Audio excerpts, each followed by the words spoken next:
नमस्कार। आज हम एक बहुत ही आम लेकिन बेहद जरूरी विषय पर बात करने वाले हैं। नवजात शिशुओं में होने वाला पीलिया, जिसे जॉन्डिस भी कहते हैं। ये जानकारी डॉक्टरों, स्वास्थ्य कर्मियों और खास तौर पर परिवारों सभी के लिए नेशनल हेल्थ गाइडलाइंस के आधार पर तैयार की गई है। तो चलिए इसे आसान भाषा में समझते हैं। तो सबसे पहली बात ये जानना बहुत जरूरी है कि पीलिया कोई अनोखी चीज नहीं है। देखिए, लगभग 60% तक स्वस्थ और समय पर जन्मे बच्चों को उनके जीवन के पहले हफ्ते में पीलिया हो जाता है। ज्यादातर मामलों में ये एक बिल्कुल सामान्य प्रक्रिया है। तो फिर सवाल उठता है कि ये पीलिया आखिर है क्या? सीधे शब्दों में कहें तो ये त्वचा और आंखों के सफेद हिस्से का पीलापन है।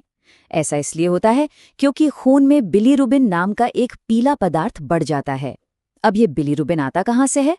ये पुरानी रेड ब्लड सेल्स के टूटने से बनता है। नवजात बच्चों का लिवर इसे शरीर से बाहर निकालने के लिए पूरी तरह से तैयार नहीं होता, इसलिए ये जमा होने लगता है। ठीक है, तो पीलिया आम है, ये हम समझ गए। लेकिन फिर इसे लेकर इतनी सावधानी बरतने की जरूरत क्यों है? चलिए अब ये समझते हैं कि ये कब एक खतरे की घंटी बन सकता है। जैसा कि हमने कहा, ज्यादातर मामलों में पीलिया बिल्कुल भी खतरनाक नहीं होता। इसे फिजियोलॉजिकल जॉन्डिस कहते हैं, मतलब एक सामान्य शारीरिक प्रक्रिया। ये कुछ ही दिनों में बिना किसी इलाज के अपने आप ही ठीक हो जाता है, तो इसमें घबराने वाली कोई बात नहीं है। लेकिन, और ये लेकिन बहुत जरूरी है, अगर किसी वजह से बिलीरुबिन का लेवल जरूरत से ज्यादा बढ़ जाए तो वो दिमाग के लिए जहरीला बन सकता है। इससे केर्निक टेरिस नाम की एक बहुत गंभीर हालत हो सकती है, जो बच्चे के दिमाग को हमेशा के लिए नुकसान पहुंचा सकती है। इसीलिए गंभीर पीलिया को पहचानना और उसका सही समय पर इलाज करवाना बेहद जरूरी हो जाता है। तो फिर सवाल ये है कि पीलिया को जल्दी से जल्दी कैसे पहचानें? आइए घर पर और अस्पताल में जांच के कुछ आसान और असरदार तरीकों पर एक नजर डालते हैं। सवाल बहुत सीधा है, बच्चे में पीलिया की जांच असल में की कैसे जाती है? चलिए देखते हैं। देखिए, पीलिया की जांच के लिए सबसे अच्छी होती है दिन की रोशनी। कमरे की पीली लाइट में पता नहीं चलता। बच्चे के कपड़े हटाकर उसकी त्वचा को, खासकर छाती या नाक पर, धीरे से दबाएं। जब आप उंगली हटाते हैं तो अगर वो जगह पीली दिखती है तो ये पीलिया का एक साफ संकेत है। साथ ही आंखों के सफेद हिस्से और मसूड़ों को भी जरूर देखें। हेल्थ वर्कर्स और डॉक्टर अक्सर इस क्रेमर के नियम का इस्तेमाल करते हैं। ये एक अंदाजा लगाने का तरीका है। एक बहुत जरूरी बात जो इसमें ध्यान रखने वाली है वो ये कि पीलिया हमेशा सिर से शुरू होकर नीचे पैरों की तरफ बढ़ता है। इसीलिए अगर बच्चे की हथेलियों और तलवों में पीलापन दिख रहा है तो ये एक बड़ा संकेत है कि बिलीरुबिन का लेवल काफी ज्यादा है और फौरन डॉक्टर से संपर्क करना चाहिए।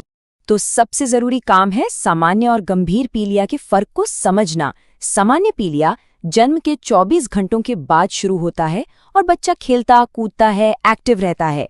लेकिन अगर पीलिया जन्म के पहले 24 घंटों में ही दिखने लगे, हथेलियों और तलवों तक फैल जाए या फिर बच्चा बहुत सुस्त हो, दूध ना पी रहा हो, तो ये सब गंभीर पीलिया के लक्षण हैं। ऐसी हालत में तुरंत डॉक्टर के पास जाना चाहिए। अच्छा, मान लीजिए कि पीलिया गंभीर है, तो अस्पताल में इसका सही इलाज क्या है? चलिए इससे जुड़ी कुछ आम गलतफहमियों को दूर करते हैं और इसके पीछे के विज्ञान को समझते हैं। पीलिया का सबसे आम और सबसे असरदार इलाज है फोटोथेरेपी। इसमें बच्चे को एक खास नीली रोशनी के नीचे रखा जाता है। ये कोई आम रोशनी नहीं होती। ये लाइट बिलीरुबिन को ऐसे रूप में बदल देती है जिसे बच्चे का शरीर पोटी या यूरिन के रास्ते आसानी से बाहर निकाल सकता है। हमारे राष्ट्रीय स्वास्थ्य मिशन के दिशा निर्देश भी यही कहते हैं।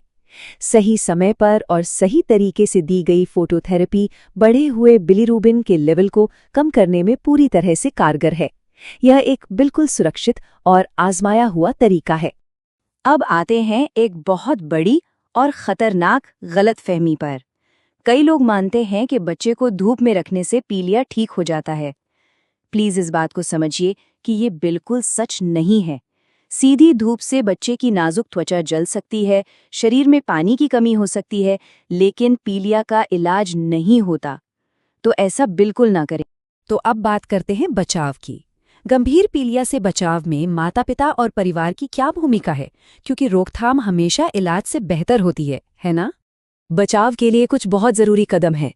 सबसे पहला, बच्चे को बार बार स्तनपान कराएं ताकि उसके शरीर में पानी की कमी न हो और बिलीरुबिन बाहर निकलता रहे।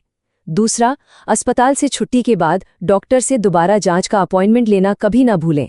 और तीसरा, जिन खतरे के संकेतों के बारे में हमने बात की, उन पर लगातार नजर बनाए रखें। तो कितना स्तनपान कराना चाहिए? गाइडलाइंस कहती हैं कि दिन में कम से कम 8 से 12 बार। जितनी बार बच्चा दूध पिएगा उतनी ही बार पॉटी करेगा और बिलीरुबिन शरीर से बाहर निकलेगा। ये गंभीर पीलिया को रोकने का सबसे अच्छा और कुदरती तरीका है। और अंत में एक बहुत जरूरी सवाल जो हर परिवार को खुद से पूछना चाहिए, क्या बच्चे की अस्पताल से छुट्टी के बाद की जांच का अपॉइंटमेंट तय है?